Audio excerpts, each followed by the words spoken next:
And welcome back to episode 3 of ranD&D. I am Tim. I'm Emily. And we are going to roll a random Dungeons & Dragons character. So as always, we'll generate a random class, race, background, and personality characteristics, and see if we can make sense out of what we get. We've done great so far. So first up, our random class is a druid. So druids are power of nature magic spellcasters. They get shape-shifting abilities. They turn into animals. They're a popular class, but a really difficult class to play because That's interesting because druids were real. Everything else we've encountered up until now has not been something really real in society, but druids were a real thing. Sure. Not this kind, though. You'll have to elaborate. Well, I don't think the real ones could change into animals and cast spells. I see your point. All their powers come from nature itself, or a nature deity, if you'd like. They're very much into preserving the balance. In old editions, they had to be completely neutral characters, and that's not true anymore. They can be any alignment, but that's how it went. They preserve ecosystems. They hate unnatural monsters, undead monsters, and abominations and things. And they typically like to guard specific sites or regions and watch over nature. Awesome. That's what they do. They can wear light and medium armor, simple weapon, herbalism kits. So they can eventually make potions and stuff. Their saving throws are wisdom and intelligence, and they get 2 from a bunch of skills that include arcana, animal handling, insight, medicine, nature, perception, religion, and survival. So okay. You can trick them out with a lot of different skills. You can trick them out with a lot of different skills, a lot of different ways to play them. Skills. And as always, druids belong to a certain circle, which is their subclass. And this druid will be of the Circle of Dreams. Circle of Dreams. That sounds like a Fleetwood Mac song. So the Circle of Dreams is druids that are very involved in the Feywild. And the Feywild is a realm of fairies and wonder and trickery and music. Recalling my True Blood watching fandom. Kind of True Bloody, more, I think, originally based on, like, Shakespearean fairies and things. It's dreams? Yeah, very much. Okay. Very much Midsummer's Night. Pulling some literary references out. All right. Yeah. They're ruled by Fey elves called Eladrin. There's lots of noble courts in the Feywild, and lots of turning people into things and tricking people, and but there are also about nature and things. So hence, druids of the dream. Okay.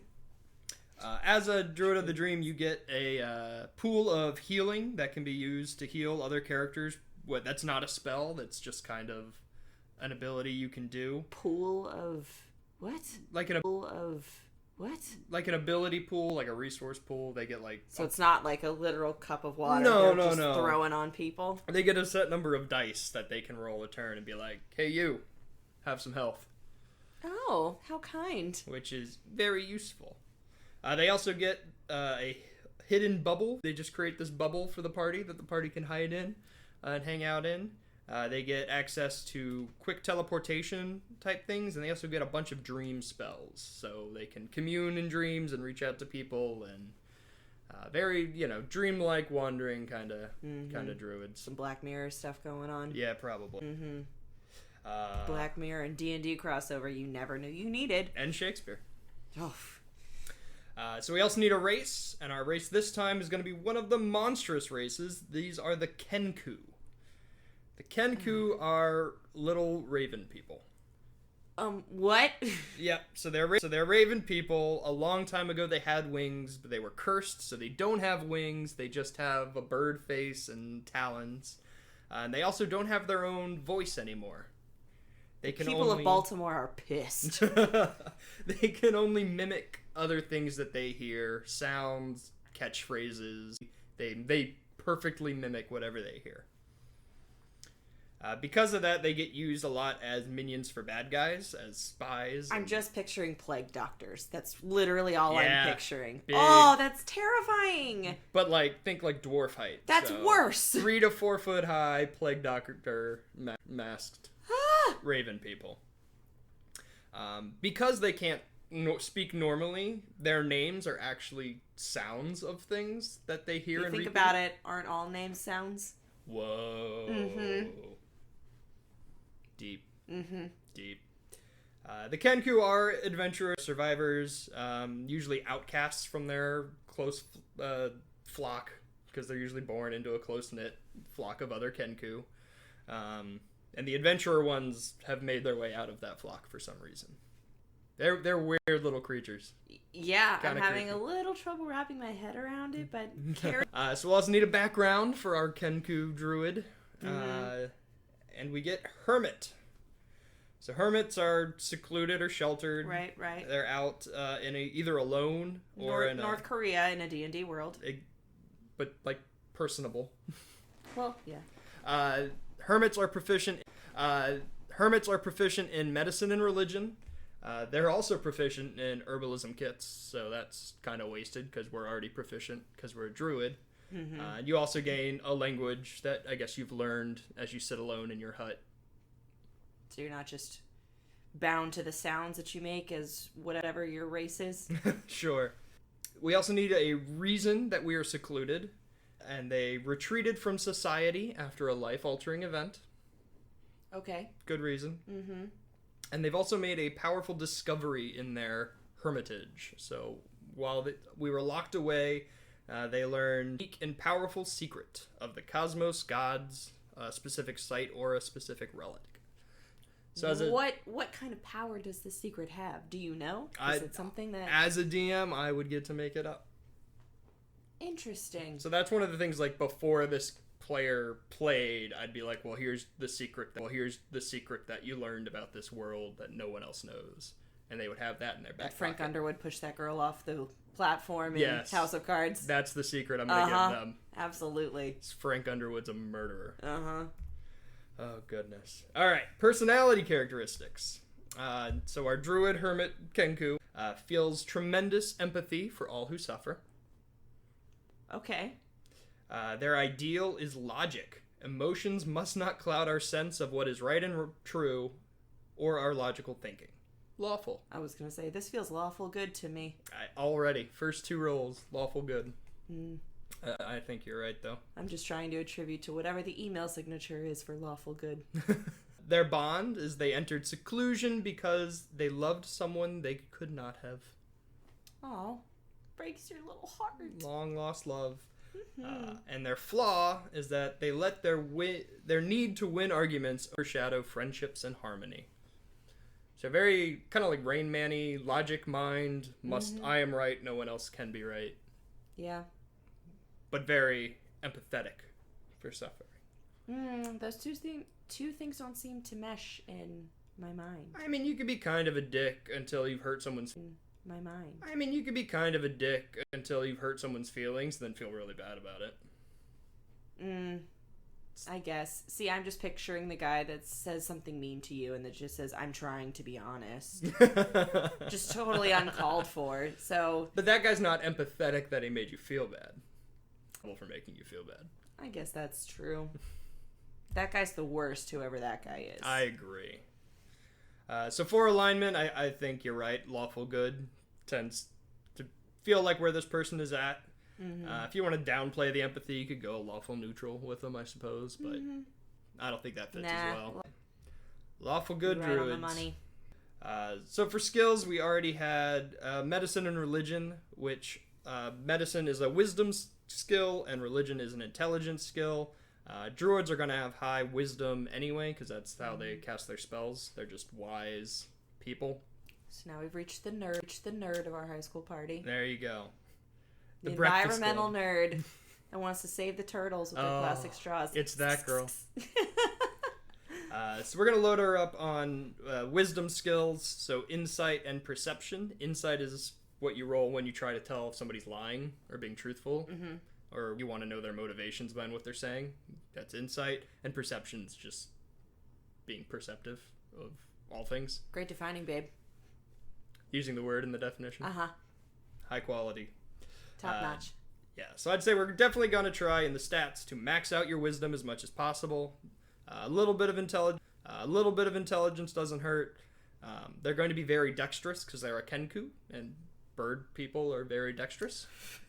It's a sentence I never thought I'd hear somebody say. Congratulations. Bird people are very dexterous. And constitution is always a wonderful thing to have. And I wouldn't worry too much about physics, because if they get in trouble, trapped somewhere or in a fight one-on-one, they're just going to change shape into a big old animal and fight them anyway. So Nice. All right, you ready for this backstory? Hit me with it. This character's name is Chirper. You named a bird person Chirper? I That did. seems cruel. I did. So Chirper was born into a gang of Kenku who worked for the Zentarum in the city, where she excelled at analytical and tactical thinking. The Zentarum are your basic wearing black mobsters of the D&D world. Okay. They're a big old crime syndicate gang. Just a big Italian family in a basement eating Yeah. pasta and... Okay, If cool. they were all Italian, that'd be really cool. You could make them all Italian, I could might you have not? to. Do a 1920s gangster version. The Zentarum all have Italian accents. Her insistence that she always had the caused internal conflict between the gang of Kenku and the Zentarum. As she grew older, she witnessed the foul practices of the Zentarum firsthand as they stole and swindled hardworking people of the city. So it wasn't Frank Underwood. No. That was not the secret. The last straw was when the gang helped smuggle a group of slaves into the city. Bitches. Among them, a young Eladrin male. Those are the Feywild elves. Ah, thank you. There you Tying go. that back in. Who was captured during a brief holiday into the mortal realm. Holiday? Did you just turn into Peppa Pig? Chirper freed the Eladrin and escaped into the wilds of the forest, leaving her life behind. She nursed him to health, and he taught her of nature and the Feywild. One day, the young Eladrin disappeared from the hovel she had made, but Chirper stayed to continue her studies of nature in the hopes of one day seeing him again. So sweet. Every time you say this person's name, though, I feel like you're the Ghostbusters girl. No. Oh my god, Chirper! I have to throw that out there. Goosebumps girl. What did I say? Ghostbusters girl. Oh, Goosebumps girl. Okay. Chirper learned to mimic the sounds of nature, including the birds she cared for, and caring for birds. Chirper cares... Sad, lonely woman on a New York City roof. Yeah. Chirper cares for any and all creatures in the forest who are suffering. And that's where That she'll be. poor lady. That's cool. Ermagerd Chirper. Chirper! Chirper! Chirper! This would be a pretty cool character, because as she leveled up with her druid stuff, she could see deeper and deeper into the Feywild. Mm-hmm. And you have this, NPC Eladrin dude that you could have her reach out to.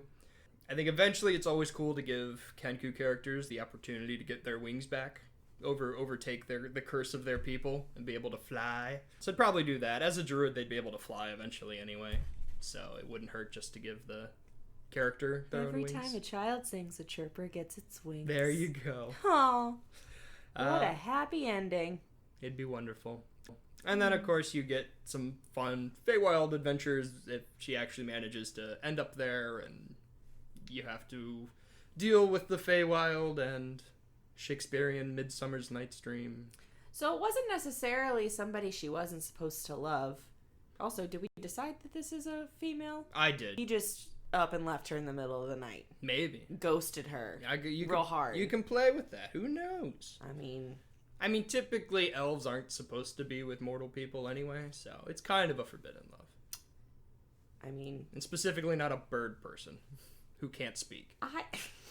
Well, when you put it in those terms, but love knows no bounds. Love knows no bounds. How dare you, sir? You heard it here first. So that'll do it. That's our third character, our Kenku druid. Ermagerd Chirper. Ermagerd Chirper. Henceforth shall be known as.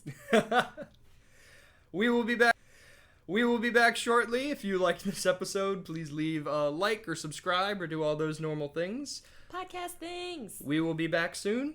Happy rolling. Happy